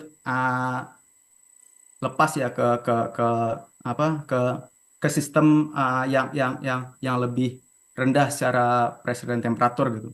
Namun kan si si emplacement-nya itu kan tidak tetap di sini, dia pasti mengalami evolusi seiring berjalannya waktu. Jadi seiring berjalannya waktu si vulkanik si emplacement front akan turun karena posisi cooling pasti selalu di emplacement front kan karena daerah sini pasti lebih dingin jadi dia akan membeku lebih dulu nanti seiring berjalannya waktu dia akan turun dan akan turun terus dan itu akan menyebabkan produksi si fluida itu berkurang gitu tapi kita tetap mempunyai fluida yang akan membentuk si veining sistemnya. Nah terus uh, ini tuh sebenarnya udah berada di sistem kritikal kan si vein A sampai D ini. Nah, karena kita tadi lihat si Brexit itu memiliki temperatur yang serupa dengan host rock yang kemungkinan adanya injeksi fluida baru yang disebabkan entah itu dari uh, uh, intrusi yang baru ataupun dari apa ingress dari water yang ada di meteorit tapi most likely itu pasti terjadi karena adanya intrusif baru yang merilis fluida baru. Jadi dan juga itu cukup ditopang dengan bukti bahwasanya di RNR sistem ini ada 2 sampai 3 intrusi kan yang menyebabkan si deposit ini gitu. Nah, karena ada intrusi tambahan jadi si fluida yang di sini makin tertekan kan. Jadi secara pressure dia akan meningkat dan akan mengakibatkan apa rilis fluida ini dan men-trigger pembentukan breksi-breksi yang kita temukan di deposit ini gitu. Jadi si si fluida ini si fan itu bertanggung jawab membentuk si sealingnya tadi yang sesuai uh, model yang kita paparkan di depan, dan si Brexia-nya ini tuh menandakan bagaimana proses breakup dari si sealingnya itu sendiri gitu. Dan ini sebenarnya membawa implikasi bahwasannya kalau di sistem supercritical geothermal itu sedikit berbeda dengan sistem subcritical. Kalau subcritical mungkin kita punya reservoir, punya sealing, dan sealingnya itu uh, mostly itu terdiri dari clay kan. Jadi clay yang punya permeabilitas rendah akan menahan uh, si fluida dari uh, dari geothermal ini atau hidrotermal ini agar bisa diproduksi gitu. Namun kalau di sistem yang lebih dalam di supercritical itu kita membutuhkan lapisan yang lebih firm, dan biasanya itu silika silika dengan ketebalan sekitar 100 sampai 300 meter gitu. Tapi problemnya report yang banyak kita temukan itu jarang sekali yang baik dari pengeboran porfiri maupun pengeboran sistem geothermal aktif gitu, mereka jarang menemukan, atau sistem natural analog ya, yang kita temukan di outcrop itu jarang sekali ada silika silika layer yang sangat masif sekitar 300 sampai 500 meter gitu, 500 meter setidaknya yang saya temukan gitu. Jadi kita mengargue melalui publikasi yang sedang under review ini, kemungkinan si uh, fan systemnya itu menjadi si sealing itu sendiri gitu. Jadi si fans akan menghambat uh, fluida yang terbentuk untuk escape ke permukaan gitu, karena setelah fracture terbentuk, si fan terbentuk, pasti permeabilitas relatif turun kan, dan itu akan menghambat si fluida yang terbentuk setelahnya gitu. Tapi kalau ada intrusi lanjutan dan ada rilis fluida baru dan fluid pressure-nya naik, itu akan membreakup si sealing layer-nya ini sehingga terbentuk sistem Brexia yang kita temukan, dan itu sangat relatif common kita temukan di sistem porphyry copper deposit itu, dan menjadi target untuk dieksplorasi karena secara konsentrasi ore itu relatif tinggi kalau kita menemukan Brexia di porphyry copper deposit itu. Nah, dan juga uh, itu juga apa ya, model ini yang gambar kiri itu pemodelan yang dilakukan oleh Waze. Dia mencoba melakukan pemodelan saat adanya rilis si fluida yang membawa copper. Jadi si copper ini akan terdistribusi di pas di atas emplacement-nya itu gitu.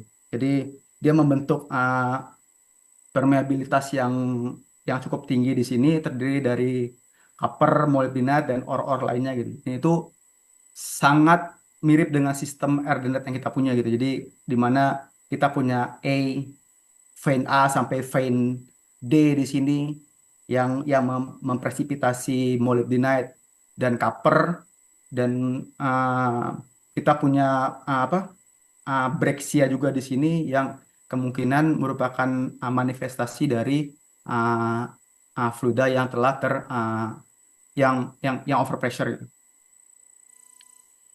Mungkin itu implikasi yang bisa kita lihat dari mempelajari integrasi antara studi vein dengan studi Brexia di sistem porphyry copper deposit gitu. Jadi untuk menutup seminar kali ini, saya punya beberapa summary. Jadi porphyry copper deposit walaupun dia terkadang tidak bisa tidak sempurna gitu, karena dia pasti mengalami erosi kan. Jadi namun si vein itu tetap merecord bagaimana evolusi fluida mulai dari yang temperatur tinggi sampai ke temperatur rendah gitu.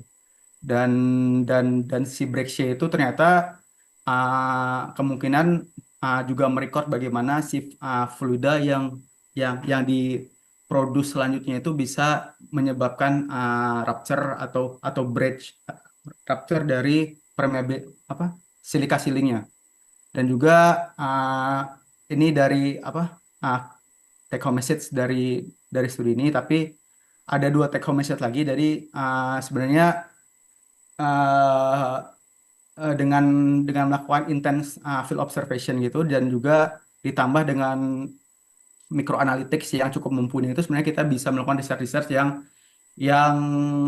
yang apa ya, yang bisa uh, memecahkan problem yang kekinian lah gitu. Misalnya sekarang kan orang happening dengan apa, climate change atau dengan uh, carbon sequestration atau dengan carbon mineral carbonation gitu. Tapi uh, orang-orang sekarang coba coba melihat, uh, karena si bumi merupakan tempat yang ideal untuk proses-proses tersebut gitu. Jadi bisa nggak sih kita mereplikasi si sistem bumi ini dan kita naikkan kapasitasnya gitu untuk me, apa, mereduksi atau memitigasi problem-problem yang kita alami sekarang gitu. Tapi itu diperlukan apa, multidisciplinary approach yang saya harapkan teman-teman di geologi ini yang di Indonesia itu udah diakui lah kalau untuk field observation itu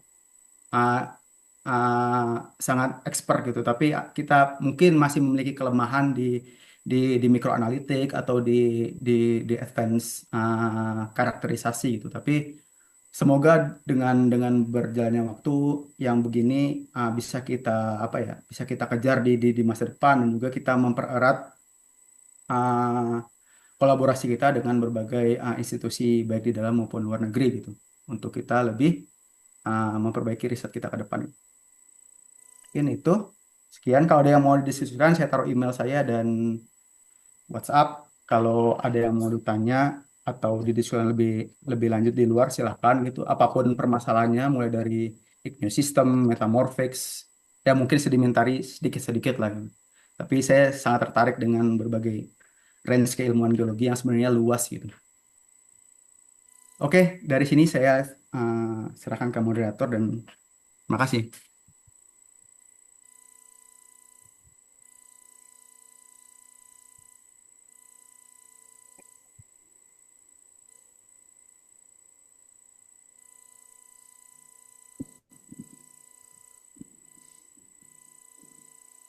Nice. Oke, baik. Terima kasih Mas Giri atas pemaparannya. Sekarang dibuka sesi tanya jawab. Bagi peserta yang ingin bertanya, dipersilakan untuk langsung bertanya. Bagi yang di Zoom juga boleh. Halo, Ya, selamat siang. Oh, ini ada yang resen, tapi tadi saya udah resen tapi nggak keluar gambarnya, maaf. Halo, ya, halo. Boleh Pak Andri? ya, sangat menarik presentasinya, Mas. Ini apa namanya sangat detail. Anda masuk ke wilayah mikrotermometri, mikroanalisis, ya, sangat sangat canggih. Saya baru tahu. Halo, Ya Pak, kedengaran suara saya? siapa? Oh, halo, halo, halo. Ya, oke. Ya, ini ya, tadi kalau saya perhatikan ini ada banyak hal yang menurut saya sangat-sangat menarik untuk dijadikan diskusi ya. Anda melakukan ini ya, apa namanya, melt inclusion bukan? Fluid inclusion, Pak. Fluid inclusion atau melt Hmm, inclusion? fluid. Karena melt relatively kalau di Porphyry udah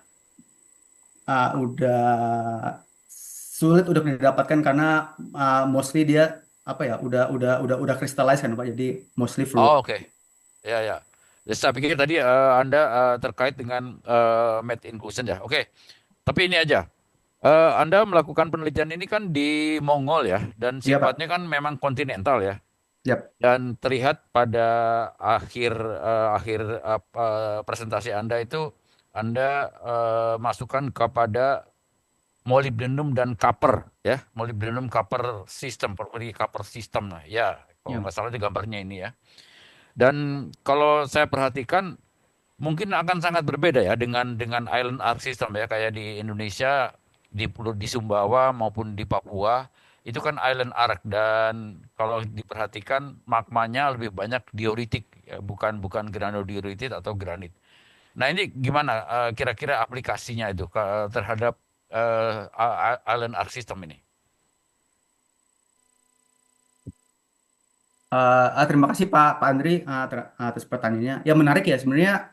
uh, aplikasinya untuk Island Arc System sebenarnya gini Pak, asalkan dia udah menjadi suatu deposit, aplikasinya ini relatif fleksibel gitu. Jadi bi- uh, mungkin tektonik kontrol relatively tidak berpengaruh karena sebenarnya kalau kita lihat secara apa tektonik si Ethernet ini kan juga sebenarnya dia juga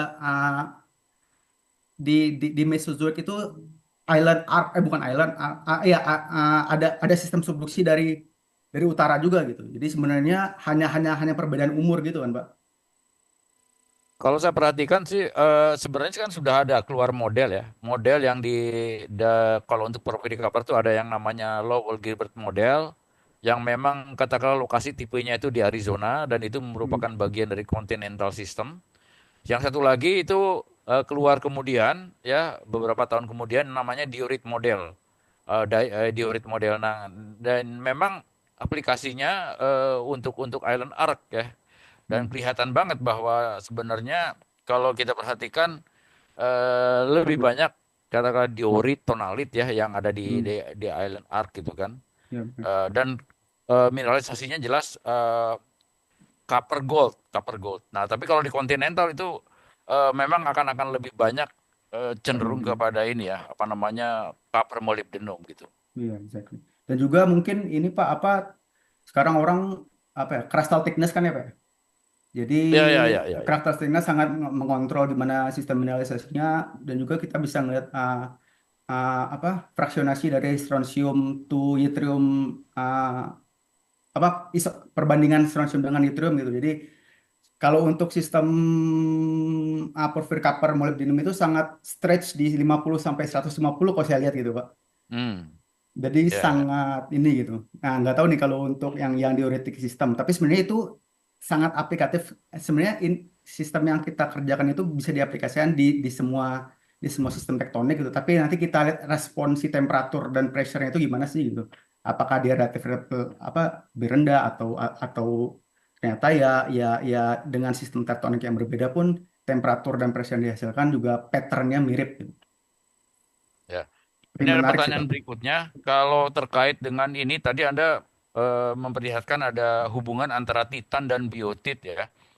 Ini apakah kalau dalam porphyry copper yang apa namanya yang dianalisis ini apakah biotitnya biotit sekunder hasil alterasi dari mafic sebelumnya misalnya saja hornblende menjadi biotit vein ya menjadi biotit itu atau dia merupakan magmatic biotit ya? Bisa dua-duanya Pak. Ya.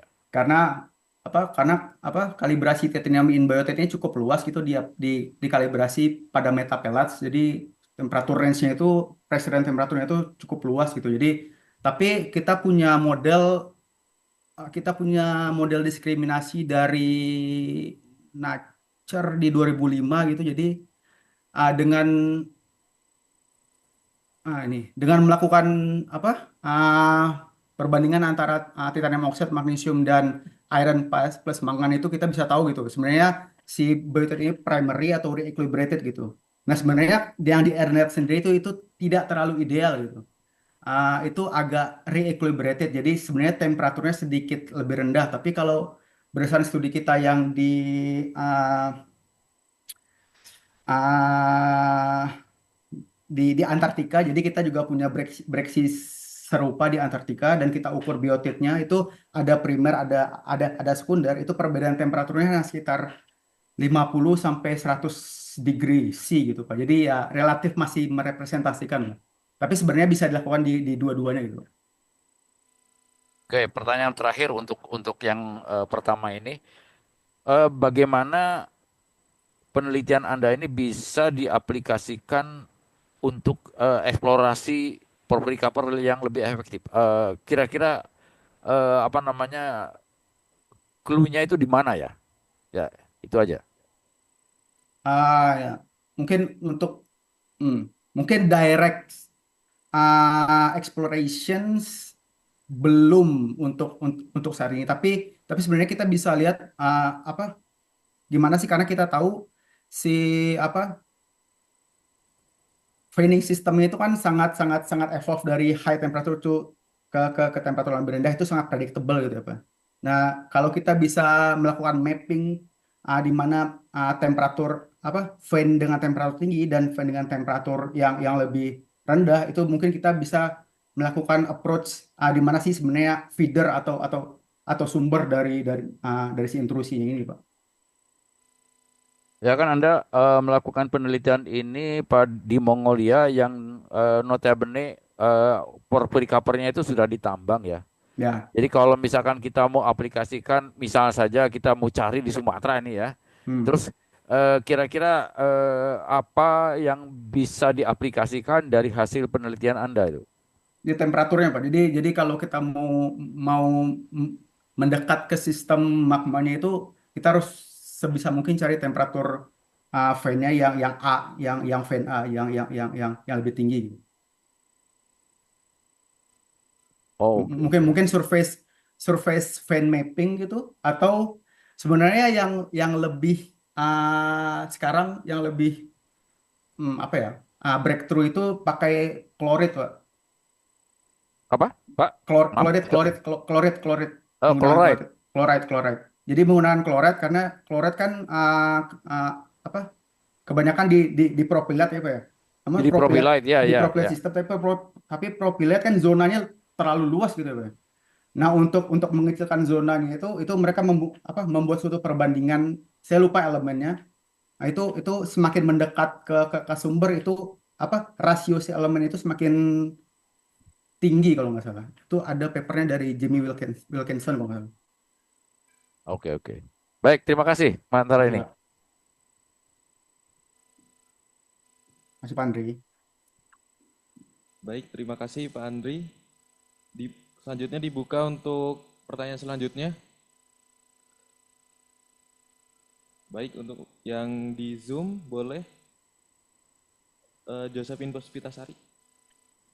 Baik, terima kasih atas kesempatannya. Apakah suara saya terdengar dengan jelas? Terdengar jelas. Dengan Mbak. Oke, jadi saya mau tanya tentang isokor tadi. Yap. Untuk perhitungan isokor tadi, apakah ada kriteria tertentu atau apakah ada formulasi tertentu? Lalu untuk pertanyaan kedua, kira-kira untuk isokor ini apakah ada faktor yang dapat menyebabkan errornya? Terima kasih.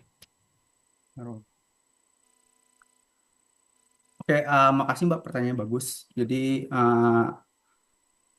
tentang isochord modeling ya. Jadi sebenarnya isochord modeling ini didapat dari fungsi perubahan pressure terhadap temperatur temperatur trappingnya gitu. Jadi kita menggunakan temperatur trappingnya dari yang kita dapat dari si fan-nya gitu. Jadi ada formulasinya Mbak itu diformulasi oleh Bodnar gitu. Jadi Bodnar itu ahli fluid inklusi lah. Dia membuat formulasi ini sebagai fungsi dari uh, temperatur homogenisasinya dan si salinitas. Nah, errornya kalau kita tidak bisa menentukan si salinitasnya dengan tepat gitu, karena bisa kita lihat ini sebenarnya saya modelkan karena saya tidak tahu apa salinitasnya dengan tepat gitu. Karena di selama selama melakukan analysis fluid inklusi tidak tidak bisa menemukan halit karena inklusinya terlalu kecil ya, itu di bawah 5 mikro gitu atau sekitar 2 mikro. Jadi untuk menentukan melting temperaturnya itu agak kesulitan. Jadi nggak bisa secara precise menentukan salinitasnya. Jadi ini saya modelkan. Kalau kita lihat ini kan gapnya jauh ini Pak. Kalau kita model dari 0 sampai 25 gitu. Kalau bisa direduksi aja dari 0 sampai 5 weight persen gitu, itu bisa meminimalisir errornya gitu. Tapi kalau makin besar si apa perkiraan si salinitasnya itu gap gap pressure-nya itu akan menjadi lebih besar itu bisa sampai 100 megapascal itu kan besar sekali kan sebenarnya. Jadi mungkin errornya di penentuan salinitas Mbak.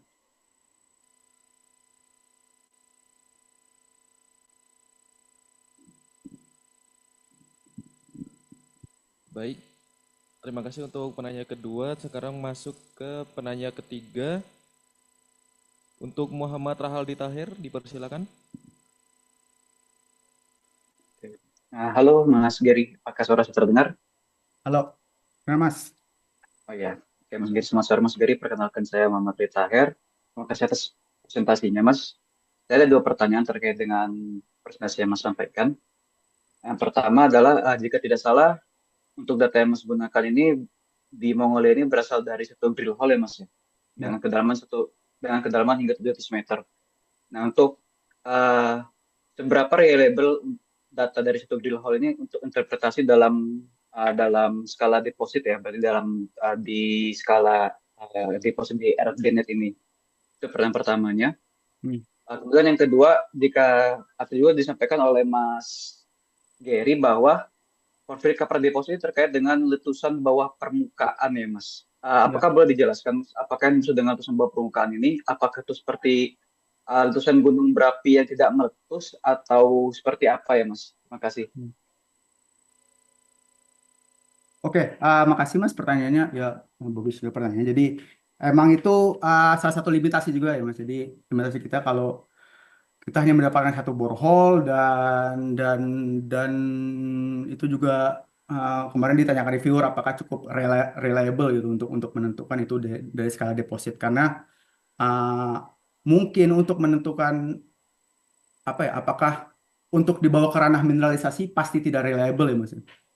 Namun untuk kalau kita hanya sekedar apa mengetahui si evolusi si fluidanya itu sendiri mungkin relatively uh, oke lah gitu. Asalkan kita melakukan apa pengukuran secara sistematik gitu. Dan juga kemarin karena kita sempat melakukan site visit gitu, kita melakukan beberapa resampling gitu. Tapi walaupun belum kita lakukan analisis uh, lanjutannya, tapi pattern-pattern itu ternyata relatif mirip gitu dengan satu satu uh, wellbore yang kita sudah uh, sudah kerjakan. Dan jadi itu Mas, jadi kalau menurut saya kalau untuk interpretasi mineralisasi sistem mungkin sangat tidak reliable gitu. Tapi mungkin untuk tahu fluid evolusi atau break system gitu ya itu lebih kurang mengcover lah atau uh, cukup uh, bisa lah dengan satu wellbore. Dan yang kedua gitu uh, subsurface explosion. Jadi uh, ada paper dari siapa ya? Simon Aidihia, lupa saya namanya. Jadi dia dia melakukan pemodelan bahwasanya uh, efektivitas presipitasi itu juga salah satu faktor yang sangat berpengaruh gitu dalam menentukan pembentukan si PCD ini gitu. Jadi dia dia tuh menyebutkan bahwa sebenarnya PCD ini itu erupsi gunung api yang gagal terbentuk gitu. Jadi karena ada sesuatu karena mungkin tidak sampai ke permukaan, jadi si fluidanya itu terpresipitasi secara efisien gitu. Tapi itu dilakukan secara pemodelan dan dan dan dari hasil apa uh, uh, penelitian kita uh, mungkin ada arah-arah ke sana gitu berdasarkan uh, pemodelan kecepatan fluida dari breaksinya. Oke, terima kasih Mas Gary untuk jawabannya. Apakah boleh ada tanggapan untuk pertanyaan ini dari moderator? Bolehkah Silakan. tanggapan? Oke, Mas Gary, untuk yang pertama itu jika seperti itu Mas, apabila nanti metode ini diterapkan untuk di sistem mineralisasi ya Mas, untuk interpretasi mineralisasi, menurut Mas Gary sendiri seberapa banyak jumlah data yang kita perlukan atau mungkin seberapa banyak jumlah drill hole yang diperlukan untuk bisa menggambarkan sampai ke interpretasi skala deposit, itu yang pertama Mas. Untuk yang kedua ini, tadi kan disampaikan bahwa itu berdasarkan modeling Mas. Apakah Ya. sampai sekarang ada bukti di lapangannya ya Mas? Maksudnya memang porphyry cover deposit ini berkaitan dengan erupsi gunung api yang tidak jadi meletus, dan berarti jika ditemukan apakah ada analoginya juga dengan lingkungan gunung api yang kondisi sekarang gitu, terutama untuk di Indonesia gitu. Terima kasih Mas Gary. Oke Mas, makasih. Jadi seberapa reliable ya mungkin saya bukan apa ya bukan profesional main main geologis ya. Tapi karena kita sempat revisit ke sana kemarin, jadi uh, sebenarnya mereka sedang melakukan aktivitas pengembangan lapangan ke southwestnya Mas. Jadi ke southeastnya. Jadi ada prospek baru yang coba mereka kembangkan gitu. Dan sekarang itu mereka membor sekitar berapa ya? Ah, 50 drill hole atau sekitar 60 drill hole gitu Mas, yang terdiri dari satu drill hole-nya sekitar 500 meter gitu. Jadi berarti ada 5 kilo kali 5 kali 6 sekitar 30-40 kilometer well atau core kan Mas. Jadi itu ya itu pun mereka masih belum yakin gitu. Jadi mereka itu menaruh space-nya itu spacing antar dirikel itu sekitar 60 meter gitu. Saking saking rapatnya mereka ingin ingin ingin data gitu. Jadi ya tergantung target sih Mas sebenarnya kalau untuk mineralisasi. Dan juga kalau di Ernet ini karena dia eksploitasinya sudah relatif mature gitu. Jadi mereka tetap melakukan sistem pemboran tapi tidak se-ekstensif yang mereka lakukan di prospek yang ada di selatan ini sekarang Mas. Jadi semakin banyak data ya ini. Jadi mereka melakukan pemborannya sekitar segitu Mas rata-rata di 30 sampai 50 kilometeran core mereka kumpulkan gitu kemarin. Dan juga yang tadi ya mungkin secara natural analog ya karena kalau kemarin kalau teman saya dia yang Pak Jananda dari uh, present system ke ancient system kan. Kalau saya sebaiknya dari ancient system ke present system, tapi kelemahan kita semua morfologinya udah hilang ya kalau sih. Tapi kalau kita yakin si setiap porphyry copper itu merupakan produk dari post volcanism dan itu kita temukan emang ada indikasi dari sebuah letusan subkrustal yang tidak sampai ke permukaan ya berarti itu adalah bukti naturalnya. Nah mungkin harus dibuktikan lebih banyak aja sih di sistem porphyry copper deposit yang lain. Apakah sistemnya seperti itu juga atau ternyata ada peristiwa lain yang menggovern pembentukan si breksi ini. Oke. Oke, terima kasih Mas Giri atas jawabannya. Terima kasih Mas. Baik, terima kasih atas pertanyaannya. Masuk ke pertanyaan selanjutnya untuk Adi Sulaksono, dipersilakan. Baik, terima kasih moderator. Salam kenal Mas Giri, saya Adi. Siap Mas Adi, salam kenal. Sebentar ini keluar apa nih? Oke. Presentasi yang sangat bagus Mas Giri, maksudnya menambah banyak wawasan bagi kami yang memang banyak bekerja di eksplorasi, terutama di porphyry copper. Jadi ada beberapa pertanyaan dari saya. Salah satunya itu tadi Mas Giri sempat menjelaskan mengenai pembentukan urat-urat kuarsa ya. Jadi tadi sempat di-mention juga bahwa kalau saya tidak salah ingat, mohon maaf kalau ada kesalahan. Jadi tadi sempat disinggung kalau di awal-awal terbentuknya endapan porfiri itu terbentuk urat kuarsa dan juga ada molibdenumnya yang temperatur pembentukannya itu bahkan lebih tinggi daripada phenocryst kuarsa itu sendiri ya Mas ya kalau nggak salah. Nah itu mungkin mohon pencerahannya Mas bagaimana di sistem hidrotermal ada satu produk yang secara temperature itu justru lebih tinggi dibandingkan dari magmatic produknya. Itu yang pertama. Kemudian terkait dengan analisis menggunakan itu tadi titanium in quartz thermometry itu tadi kalau nggak salah di kuarsanya itu secara Mas Gary melakukan semacam mapping gitu ya dalam bentuk garis. Kemudian ada perubahan bahkan naik turun dari core-nya sampai ke bagian rimnya itu tidak konsisten, kadang naik, kadang turun, kadang naik, kadang turun. Nah itu kenapa bisa seperti itu, dan terkait dengan analisisnya itu apakah hasil kalkulasinya itu ada errornya, Mas? Maksudnya apakah itu nanti kalau dimasukkan calculation errornya di value di resultnya itu apakah nanti akan saling overlap atau tidak gitu antara satu titik dengan titik yang lain. Nah, itu pertanyaan saya. Kemudian yang terakhir mungkin di bagian apa eh, di bagian akhir slide akhir tadi yang Mas Gary menunjukkan ada satu model model endapan porfiri gitu di implikasi kalau nggak salah tadi ya. Ya, Mas. Mm-mm. Mungkin setelah ini, Ya, ya, ya. Implikasi. terus,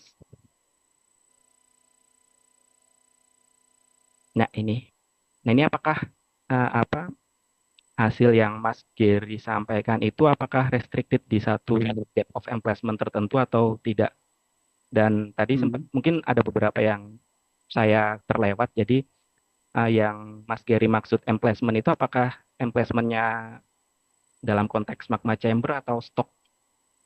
Dan mungkin nanti Mas Gary kalau boleh minta tolong nanti bisa dijelaskan untuk dijelaskan ulang untuk ilustrasi ini apakah masing-masing titik itu ada di kedalaman berapa. Jadi mungkin di section ini saya agak miss karena tidak ada depth-nya, mungkin Ya, nanti bisa emang Mas Gary ya. ulang. Ya, itu aja sih Mas Gary. Terima kasih Mas sekali lagi. Sip, Mas. Ya, terima kasih Mas Adi Sulaksono. Saya banyak membaca tulisan Mas Adi nih yang tentang yang di Grasberg ya, Mas Adi ini.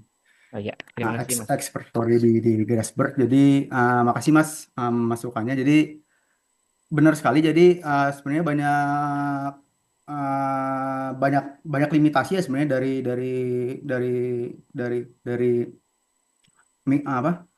termometri titanium and quartz ini sendiri gitu. Jadi yang pertama sebenarnya datanya harusnya lebih lebih akumulasi datanya harusnya lebih lebih lebih banyak lagi Mas. Kalau kalau kalau kalau yang saya kerjakan ini kebetulan untuk si Phenocryst itu sendiri itu hanya dua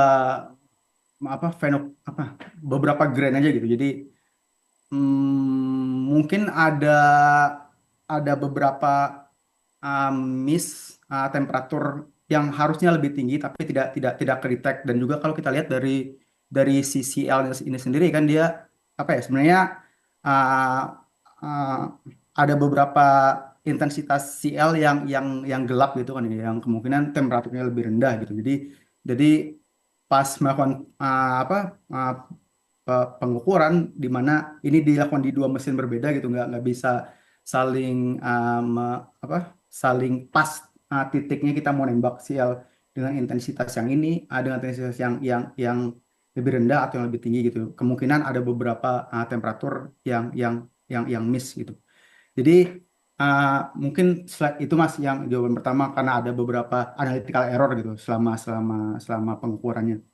Dan juga yang untuk saya jawab yang nomor 3 dulu ya, yang emplacement. Jadi yang saya mungkin kalau dikaitkan dengan si host rocknya lebih ke stoknya sih Mas, bukan si magma chambernya gitu. Jadi lebih lebih lebih ke stoknya. Di si si pressure temperatur dari stoknya mungkin si magma chambernya lebih lebih lebih dalam lagi kita kita kita nggak tahu kan. Jadi kita nggak tidak bisa merecover si magma chambernya mungkin relatif lebih dalam. Dan juga kalau tadi itu si schematic figurnya itu unscale, jadi emang emang emang sengaja tidak saya berikan scale karena secara pressure pun itu sangat wide kan si pressure pembentukan si veinletnya. Jadi kemungkinan si dan pressure emplacementnya juga kita tidak certain itu tidak pasti. Jadi ya schematic modelnya berdasarkan eviden-eviden yang agak terbatas tadi, namun harapannya cukup memberikan representasi dari si sistem PCD yang ada di Ernest ini. Dan juga yang kedua tadi Mas mengenai veining, mungkin bisa diulangi lagi Mas, yang pertanyaan kedua. Sorry, sorry. Yang apa uh, kuarsa yang sebagai vein itu tadi, kenapa kok di sistem hidrotermal bisa Hmm. bahkan di beberapa hasil pengukuran tadi bisa lebih tinggi Hmm. temperature pembentukannya dibandingkan magmatic temperature-nya, maksudnya dari phenocryst kuarsa itu. Itu apakah ada penjelasannya atau Oh iya tadi yang ini ya Mas ya ya. mungkin dari gambar ini bisa. Ah, ah, ah. Oh iya, hmm, ya. Oh ya sebenarnya tadi kan uh, uh, saya limit gitu ya Mas. Jadi sebenarnya si emplacement ini karena emplacement ini saya anggap di 700 sampai 750 karena kita memakai dua dua dua termometri biotit dan quartz ya Mas. Jadi sementara si quartznya itu nge-record si relatif apa pembentukan selama si emplacement-nya. Jadi kalau apa si kuarsanya itu mungkin apa ya? Karena dia berada di antara subsolidus sama melting ya, Mas. Jadi dia cukup apa apa terfluktuatif gitu temperaturnya gitu. Jadi waktu dia terakhir terbentuk, waktu dia awal ternukleasi dia masih merekod temperatur tinggi yang sama dengan emplacement-nya, tapi seiring seiring dengan si evolusi uh, si emplacement-nya yang juga yang sudah mulai mendingin di bagian chilling marginnya itu uh, si si fan-nya si si fan dan si quartz yang relatif berada di rim itu mungkin bisa jadi equilibrium, sehingga dia merekod temperatur yang hampir sama gitu. Dan itu uh, ki- kita waktu melakukan studi di quartz di volcanic system itu juga ternyata juga mendapati sistem seperti itu Mas, di mana si core itu dia merekod si temperatur dari si uh, si juvenile volcanic system ya, tapi si uh, remnya itu udah sangat rendah gitu Mas, bisa sampai 200 sampai 300 degree C difference gitu. Jadi mungkin sistem begitu juga terjadi di porphyry copper deposit gitu Mas. Karena dia nge-record antara subsolidus sama apa sama melt melting temperaturnya gitu. Fluctuating aja di kuarsa di sana. Nah, satu pertanyaan yang masih miss Mas mungkin untuk model secara general ini tadi, ini Hmm. apakah restricted di dalam satu Wih, depth of emplacement tertentu atau tidak? Maksudnya kan ketika katakanlah stok di sistem ini apa emplace di kedalaman yang mungkin lebih dalam itu kan mungkin akan banyak faktor apa yang berpengaruh seperti pressure dan lain sebagainya. Itu mungkin hmm. apakah bisa dijelaskan? Ya, ya benar Mas Hadi. Jadi kemungkinan ini di apa di sedikit di apa restricted di upper crust gitu. Jadi di depth yang lebih lebih rendah dari 10 kilometer gitu. Jadi sehingga tadi kalau di apa di interpretasi kita mungkin sistem ini tuh mencirikan bagaimana proses apa proses geothermal yang terjadi saat ini gitu. Jadi emang depth of emplacement-nya sekitar 5 sampai 6 kilometer untuk sistem supercritical geothermal ya, Mas. Nah, tapi mungkin untuk lebih dalam sangat mungkin jauh berbeda dengan model skematik model yang coba kita gambarkan. Oke, baik. Terima kasih Mas Gary atas Makasih Mas Adi. presentasinya. Baik, terima kasih atas pertanyaannya. Mungkin masih ada waktu untuk satu pertanyaan terakhir di kolom chat mungkin Mas Giri. Boleh saya, maaf tadi saya apa namanya raise hand tapi nggak ke detect ini di komputer saya. Boleh saya tanya? Mohon maaf Pak Andri, didahulukan yang belum dulu. Oh ya silakan. Baik Pak. Mana ya? Di chat yang mana ya? Mas Giri, ada di chat dari Rahmawan Helmi tentang lapangan yang dibor apakah sumur taruhan atau pengembangan atau landaian suhu. Sampel diambil di depth berapa? Hmm, ini sumur sumur pengembang iya sumur pengembangan. Jadi mereka ingin ingin ingin apa ya? eh, karena ini diambil di Northeast Deposit gitu. Jadi deposit yang udah cukup mature gitu. Dan mereka ingin uh, mereduksi resolusi uh, uh, res- apa ya resolusi data mereka gitu. Jadi mereka menambahkan beberapa drilling core di open pit-nya, Pak. Nah, Mas, di itu. Kalau landaian suhu mungkin itu terkait geothermal nggak sih? Karena ini bukan geothermal, PCD, profile cover, bukan. Ya, jadi itu jawabannya dia dia dia di apa di di di pengembangan drilling untuk pengembangan atau landasu. Oke, baik Di Mas. di depth berapa? Jadi dari di depth nol dari open pit itu uh, sekitar 700. Jadi kita dapat 700 continuous score gitu. Nah, itu yang kita lakukan penelitian di sana, Mas. Izin Pak, boleh minta materi PDF-nya. Eh, Mungkin belum bisa ya karena ada beberapa eh, slide yang masih dalam proses under review, jadi data-datanya masih belum boleh ditampilkan ya. Oke, baik Mas Giri, karena waktunya sudah menuju jam 3 WIB. Dengan demikian, sesi tanya jawab diakhiri, lalu masuk ke sesi pemberian sertifikat secara simbolis oleh Mas Mirzam. Pada Mas Mirzam, mohon untuk maju ke depan.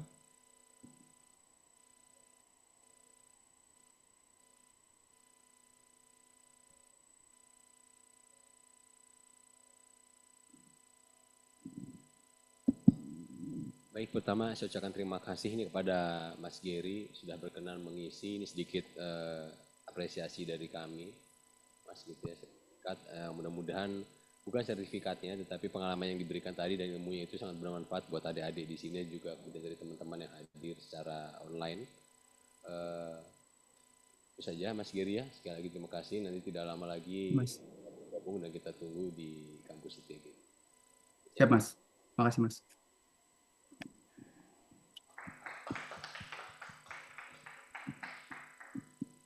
Baik, untuk sesi yang terakhir yaitu sesi dokumentasi, dimohon untuk semua partisipan yang di ruangan untuk maju ke depan terlebih dahulu untuk mengambil dokumentasi dan menyalakan kamera bagi yang ada di Zoom.